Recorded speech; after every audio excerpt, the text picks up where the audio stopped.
Важный выбор для тебя. Что же это за выбор? Давай посмотрим вместе новый расклад Таро для мужчин. Как всегда, с вами Вика. Хоть и приболевшая, я таки умудрилась приболеть, поэтому буду немножко охрипшая сегодня. Настраивайтесь на расклад. Для энергообмена ставьте лайк, подписывайтесь на мой канал, делитесь видео с друзьями. И смотрим, в каких энергиях вы находитесь. А для записи на личный расклад и на диагностику негатива телефон под видео. Ну что, мои хорошие, я могу сказать, что сейчас я уточню немножко. Вы прошли в своей жизни такую сумасшедшую просто трансформацию. Вы прошли столько испытаний, и я смело могу сказать, что вы много чему научились. Вы много научились вот именно на каких-то своих ошибках, кто-то на своих ситуациях, которые произошли в вашей жизни. Но урок извлечен. Это может быть связано и с личной жизнью, да? Я более чем уверена, что многие из вас могут точно сказать, что я больше не буду таким, как раньше. Вы можете сказать, что я больше не буду относиться к женщинам так, как относился раньше. Я не позволю больше делать то, что позволял делать женщинам когда-то. Вы, как знаете, вот как птица Феникс, наверное, вы восстали из пепла. Да, было тяжело, было нелегко, но урок извлечен. Давайте-ка сделаем как раз маленький такой опрос. Напишите, пожалуйста, в комментариях, реально вы переосмыслили свою жизнь, да, вы реально извлекли, может быть, какие-то уроки, да, вот из тех ситуаций, которые преподносила вам порой злодейка судьба. Вы человек, который, знаете, вы, в общем-то, по-своему вы счастливы, ребят. Вот это может для кого-то удивительно и парадоксально звучать, но у каждого из вас есть свое такое маленькое счастье. У кого-то оно сейчас вот в детях, в внуках. У кого-то счастье, даже я вам скажу сейчас такую вещь, а вы можете мне написать, может быть, кто-то опровергнет мои слова. Вы сейчас многие понимаете, что такое настоящая жизнь, что такое любить себя, ценить себя. Потому что когда-то вы этого не знали, не понимали. Когда-то у вас все было для других, для женщин, там, для детей и так далее. Вы только вот после каких-то вот именно таких серьезных житейских стрясок вы научились познавать саму жизнь. Вы кто-то научились кайфовать, вы кто-то научились радоваться таким, знаете, вот простым, что ли, вещам. Это может быть очень, очень банальные такие вещи. Кто-то радуется солнышку, кто-то радуется, там, я не знаю, тому, что ты идешь, да, птички поют, небо голубое. Вроде бы это такая банальность, но раньше вы вот как-то в суете, в заботах вы этого даже не замечали. Кто-то из вас, возможно, либо почувствовал уже, либо почувствует в ближайшее время то, что на вас есть какое-то магическое воздействие. Это уже не единожды у нас выпадало в раскладах. Но вот как-то особо остро, что ли, вы начнете над этим задумываться. Может быть, уже вы задумываетесь. Напишите, ребят, у кого это проигрывается. В очередной раз вы выпадаете у меня в раскладе, вот в сигнификации, как император. Да? Это о чем говорит? О том, что вы человек слова, вы человек надежный. Вы человек, который очень такой, знаете, прямолинейный, порядочный.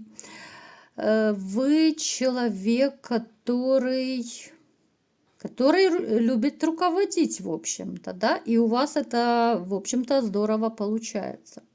Вы не любите фальшь, вы не любите вранья, и когда вы где-то, вот, может быть, в своем окружении, да, в своей среде обитания, так сказать, когда вы либо чувствуете, либо тем более просекаете каким-то образом, что рядом находится человек, который лицемерный, который может ставить нож в спину, от которого можно ждать любого подвоха, вы, не задумываясь, будете всегда прощаться. Ну, вы уже даже это делали, да? Вы не будете терпеть никогда предателя, либо же предательницу рядом. Вы человек, который очень любит, знаете, вот такое правдолюбие, что ли. Вот вы сам такой правдолюб, и вы от других требуете, ну как требуете, да, ну ждете, по крайней мере, какой-то отдачи, честности, порядочности, и порой очень сильно ошибаетесь, и потом огорчаетесь, да, потому что люди все разные. Но ждете это вы то, что вы им даете, что вы им транслируете. Это, кстати, ошибка многих людей, да, мы все через свою призму, мы все, что происходит, мы все через себя пропускаем, и вот такие, какие мы есть, мы ждем это от других людей, да. Если мы порядочные, допустим, мы ждем порядочности от других. Если, допустим, для меня там измена табу, я точно так буду ждать порядочности и то, что измена будет табу для других людей. То есть вы, в общем-то, точно такой же человек. Вы ужасно боитесь обжечься на корыстной женщине. Напишите, ребят, я думаю, это у многих может срезонировать. То есть вам нужна любовь, вам не нужна корыстная женщина. И многие из вас уже, в общем-то, обжигались. Почему вы сейчас и опасаетесь, вы переживаете, да, потому что многие из вас сейчас холостякуют. И я вам скажу, что даже, может быть, те из вас, кто сейчас находится в давних таких отношениях, поскольку это общий расклад, вы все знаете, то вы, возможно, даже некоторые, вот кто в отношениях, просекаете со временем все больше, что женщина как-то вот, ну то ли чем дальше, вот чем дольше, вернее, вы с ней живете, вот как-то она более материальная становится, более продуманная, более корыстная. Могут быть, ну, такие какие-то, знаете, ощущения, смятение чувств, что ли. Потому что женился-то я на другой, а сейчас она какая-то продуманная, а сейчас ей постоянно то деньги нужно, то обновочки какие-то нужно. Понимаете, о чем я говорю? Поэтому все больше призадумывайтесь.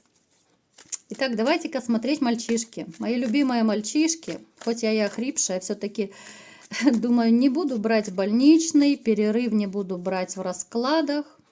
И личные расклады, кто мне звонит, я тоже охрипшая, осипшая, с кашлем. Но стараюсь всех принимать, потому что, ну, как-то не хочется терять связь с вами. Люблю вас и обожаю всех, мои любимые мальчишки. Итак, давайте смотреть, какой же важный выбор вас ожидает. Будут разные ситуации, да, я буду рассказывать разные повороты судьбы, какой выбор может у вас быть, а вы переворачиваете под себя. В принципе, все как всегда. Кто меня смотрит, да, вы уже знаете, по какому правилу я работаю. Итак, мои хорошие, у кого-то из вас проиграется выбор среди вакансий. То есть это может быть предложение по работе. Причем здесь может даже проиграться ситуация, что, к примеру, вы даже, может быть, и не собираетесь в ближайшее время менять работу, но какой-то, может быть, друг, приятель, знакомый, может быть, коллега у кого-то проиграется. Будут вам предлагать, ну, к примеру, да, что вот у меня есть знакомый, там ему требуется работник, да, вот там зарплата побольше, может быть, ты захочешь перейти, то есть у вас будет стоять дилемма, да, потому что та работа, которую вам предложат, она будет, ну, такая соблазнительная, там будут неплохие условия труда, там будет неплохая зарплата, ну и вообще, так, знаете, ну, такое довольно заманчивое предложение, в принципе, занятие, то, чем вы и либо сейчас занимаетесь, либо же чем вы умеете, да, вот заниматься, да, работать, ну, то есть, куда у вас стоят руки, так сказать. Если же вы ищете работу, здесь тоже проиграется, что выбор будет стоять среди двух, а то и порой трех вакансий. Довольно неплохие такие предложения будут, поэтому будете выбирать, слушайте свое сердце. Я всегда это говорю. Интуиция – это ваш такой, ну, самый лучший друг, это ваш самый лучший помощник. Без интуиции, ну никак. Не зря говорят, первая наша мысль, она самая правильная. Это та самая интуиция и срабатывает. Далее, у кого-то из вас станет вопрос, возможно, даже, знаете, это скорее будет касаться тех, кто в токсичных каких-то отношениях. Здесь будет стоять вопрос, расходиться, не расходиться.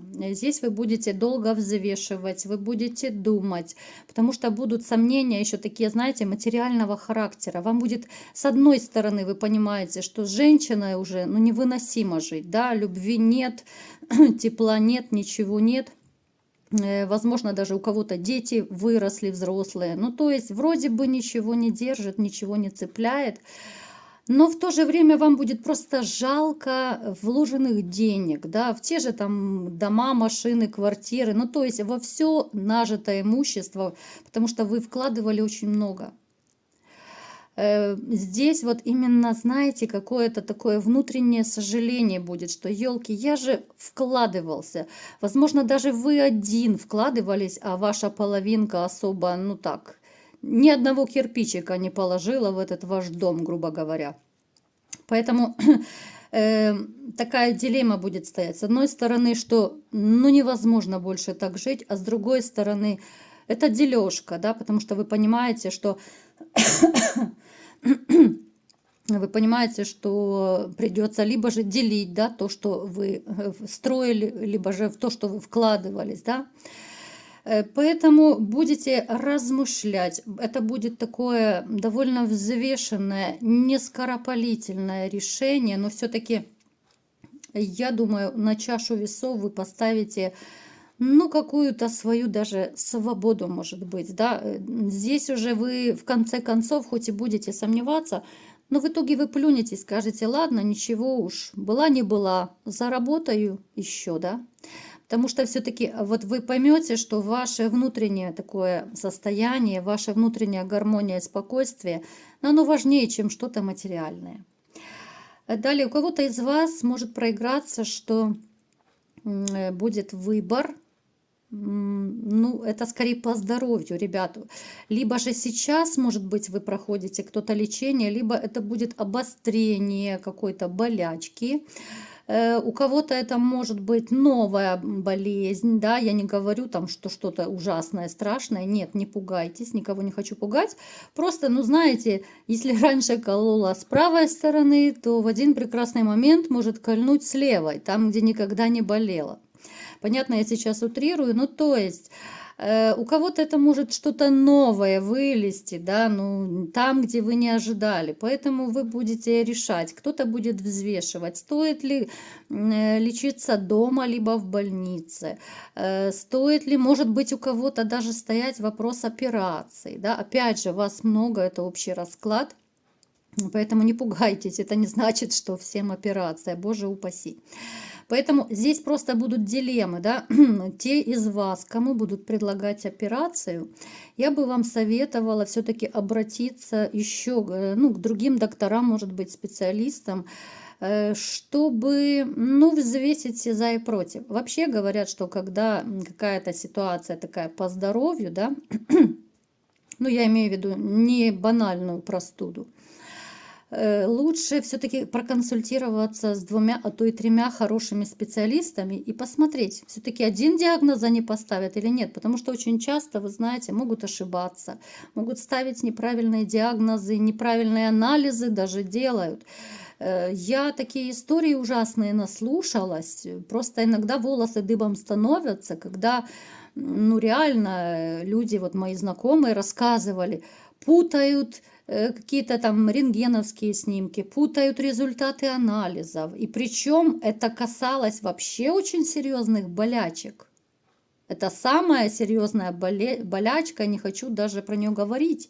Но вы представляете, что происходит, да, вот настолько, либо же люди некомпетентные бывают. Поэтому я вот вам настоятельно рекомендую. Лучше перебдеть, чем недобдеть. Уже потратьте эту лишнюю копеечку, проконсультируйтесь, потому что, ну, вы знаете, как врачи очень часто вот резать, да? Они чуть что вот резать. Особенно хирурги это любят, вот резать. Они не думают, что есть какое-то консервативное лечение.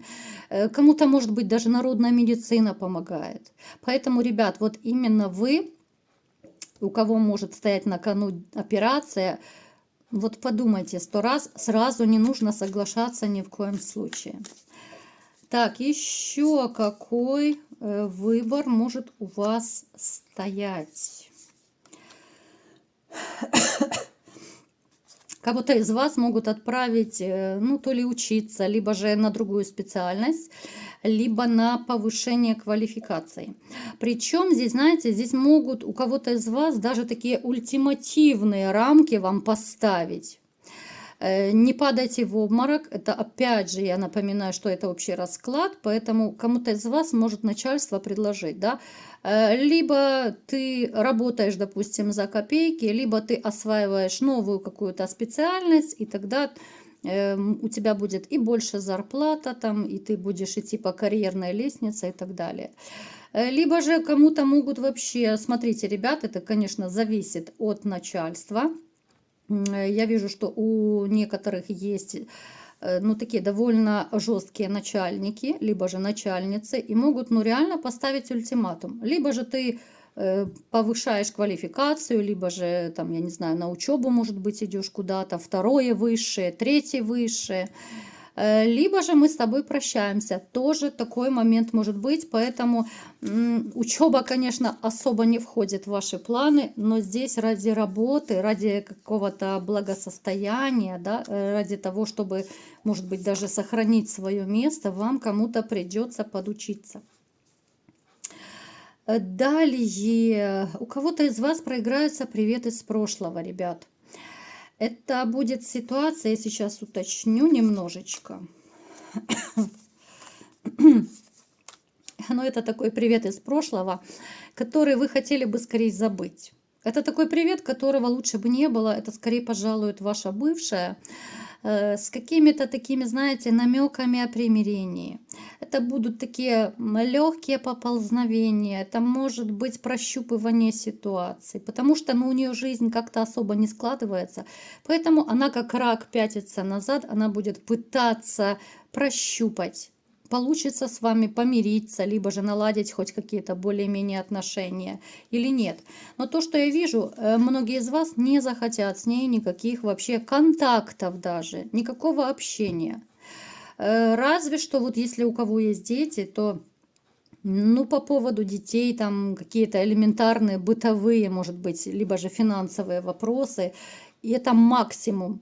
И то это общение вам очень тяжело дается. Поэтому у вас будет стоять выбор.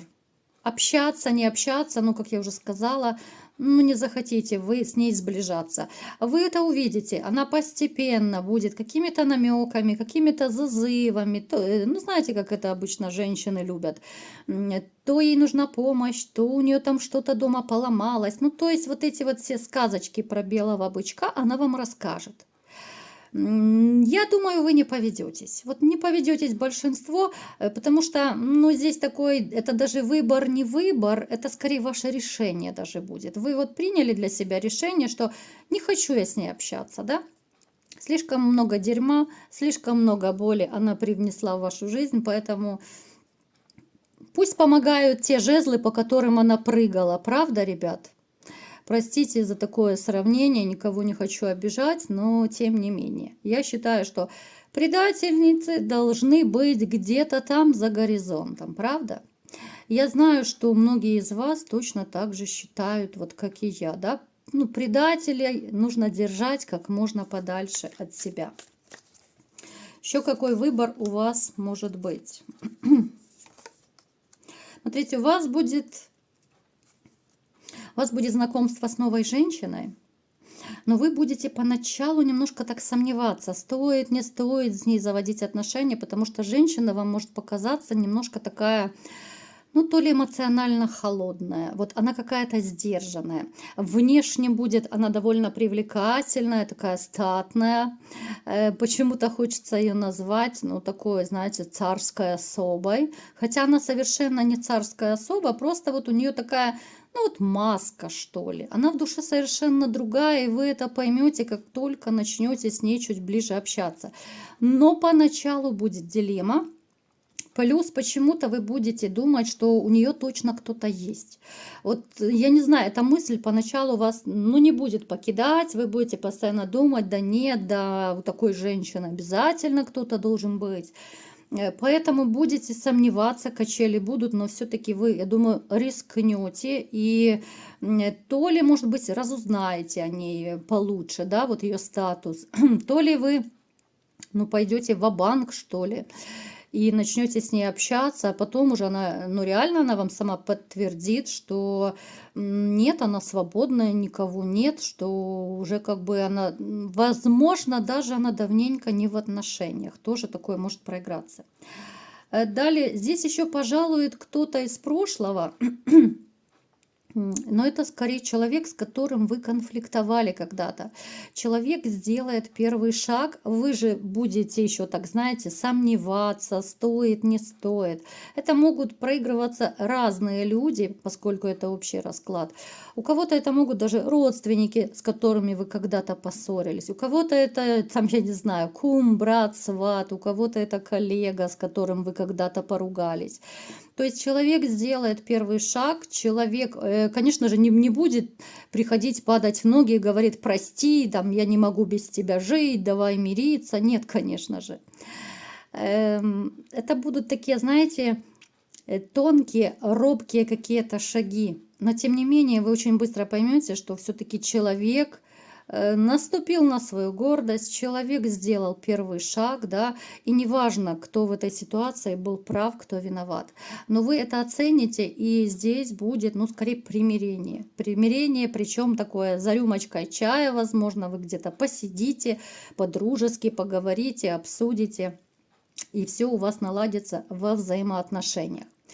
Поэтому, мои дорогие мальчишки, переворачивайте под себя, кому что подходит. Разные ситуации я вам описала. И знаете, еще как вишенка на торте, ну, немножко я вас так заинтригую. Вы знаете, что я люблю вас немножко поинтриговать, помучать, да? Хоть и охрипшим голосом, но все равно хочется иногда, так знаете, где-то пошутить, где-то так по-доброму подколоть. Я думаю, вы на меня никто не обижаетесь, потому что я вас всех люблю, вы знаете об этом. Ну, смотрите, у вас будет такая ситуация в жизни. Я не буду раскрывать карты, но придет момент, и вы это почувствуете просто вот, ну, каждой своей клеточкой. Вы это почувствуете, что вот вы в шаге от грандиозных перемен в вашей жизни. И все будет зависеть от вашего решения. Вот сделаете вы этот шаг или нет. Об этом вы подумайте. Может быть, кто-то на сон грядущий, да, помечтайте, пофантазируйте. Но вот когда придет этот момент, вы меня вспомните. И очень сильно ваша жизнь тогда изменится. Вот такой был сегодня расклад. Кому понравился, ставьте лайк, подписывайтесь на мой канал, делитесь видео с друзьями. И всем пока!